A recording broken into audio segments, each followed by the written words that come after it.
Well, good morning. Today I'm going to be talking to you about the project Engineering Excellence, Innovation for All. And this was a collaborative unit.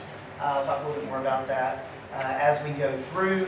I do want to thank ARI and KVEC for the opportunity my students have had to be able to experience this. Now, the project was multidisciplinary between science and reading in the 4 of our 5th grade classrooms. This gave our students the opportunity to be part of a project-based learning activity. Students were tasked with the idea of designing an original invention to assist a person who has a disability or a limitation in completing maybe an everyday task that they were having as a part-time. As we started, we wanted to give it the mind of an inventor, so we had a little bit of fun, and we did some Rube Goldberg machines. And students had to design their Rube Goldberg machine using 3 simple machines to find a new way to pop a balloon. They worked together in groups, creating blueprints and designs for their machine, and then in turn they had numerous supplies that I left it open to them to what they did. In reading class, students investigated young inventors and the steps of the invention process using Arlene Earlbach's book, The Kids' Invention Book. To expand their knowledge, we also had them do some surveys using SurveyMonkey. What we did is we put the online survey for the community, put it out through our school website, also our class Facebook page, and participants kind of gave ideas. Students continued their research by going to a presentation by an occupational therapist, Mrs. Mallory Ratliff, and she brought a number of adaptive devices that the students got a chance to look at to kind of give them an idea about, what's out there. After they reviewed all of their research, their surveys, each student in the 5th grade came up with his or her individual idea. They were put into groups and then had to do a proposal with that group to say, this is the idea I think we should go with.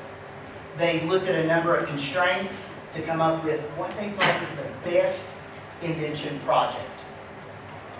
Once they decided on their project, students were given R&D journals, basically little graphic journals, and within these they created blueprints, they made notes and modifications, anything that they felt was pertinent to the project went here.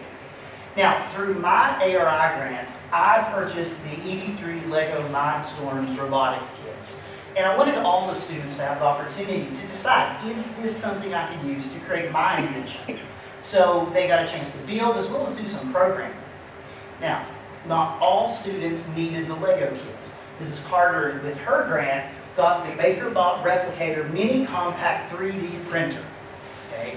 And along with that, the apps necessary, the print shop apps, and the MakerBot's Thingiverse, where the students who didn't maybe need the Legos could manipulate and create prototypes with their 3D printers.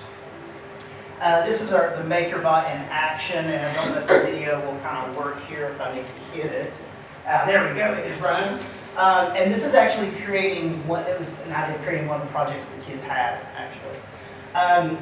As they went through this process, they documented what they were doing using the app Keynote on the iPads. Keynote was one of the apps that we were purchased also through our grants. They took photographs, created captions, as well as used iMovie to create a commercial, as if they were marketing their device or invention, and they did a number of things with that. On April 9th was our culminating activity. Students basically presented at what we called an Inventions Expo. We had a number of guests, parents, other teachers, and students were set up in basically a vendor fair setting where they presented their ideas, just like a lot of us go to educational conferences. They presented their keynotes, showed their prototypes, as well as did their iMovies. This is a video that Ms. Carter filmed showing some of the different student projects and letting them talk a little bit about it. They're running. If not, I can click on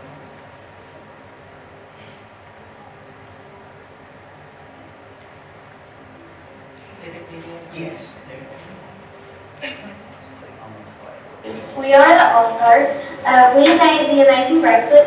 It helps with people with tremors they shaped, and it weighs down their hands. Some are adjustable. It has wire in it, so it can do its thing. Some are 3D printed and some are made out of other things. We made it weighted down with rice. This is our prototype. It's the handy helper, and it's gonna show a demonstration of how it can take us on to a version.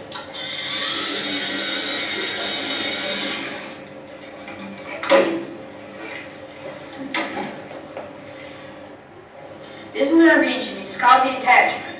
It is designed to hook onto the wheelchair with these clips because it is hard to carry groceries and maybe a drink and still push yourself on a wheelchair. This is the smaller version that we printed. When we started this unit, when I came here first to present about the proposal, I don't think, and I think we all can agree, we didn't really know what this was going to look like. And as we went through this process, it was as much learning for me as my students. And they just took over. It amazed me what they could do within the course of basically a 3-week unit, because we wanted to go through the invention process, through ideate, prototype, and then present. And that's the way we kind of looked at it.